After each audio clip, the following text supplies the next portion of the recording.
મેં તો અહીંયા તો બેટા મેં તને 10 રૂપિયા ભાગ લેવા આપ્યા હતા. હું ભાગ લઈ આવ્યો બતાવી.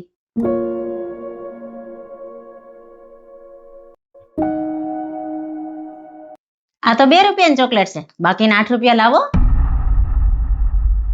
તને કહું છું બાકીના પૈસા લાય. બેટા જવાબ દે, મમ્મી કઈક પૂછે છે. મમ્મી ખોવાઈ ગયા. એમ કેમ ખોવાઈ ગયા? આ ચોકલેટ કેમ ન ખોવાઈ ગઈ? ત્યાં રસ્તામાં પાડીને નથી આવ્યો ને? બેટા દુકાન જ ભૂલી આવ્યો ને. એક કામ કર, રસ્તે જોતો હોય જા. એક મિનિટ બેટા, અહીંયા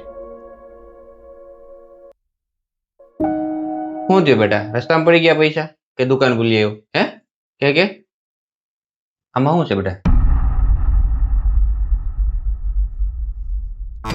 આ શું છે બેટા? બોલ બેટા શું છે? ચોકલેટ. આ ઓલા તું 8 રૂપિયા વધ્યા એમાંથી લાવ્યો છે ને? મમ્મી કે સાચું છે? આ તારી છે? તું ખોટું કેમ બોલો બેટા? આ ચોરી કહેવાય બેટા, અને એ ઘરમાં. આવું ક્યાં જ શીખો તું? તાર સ્કૂલમાં શીખવાડે છે આવું? તાર દોસ્તારું શીખવાડે છે આવું? એટલે મેં તને ક્યાં ખોટું બોલતા શીખવાડ્યું?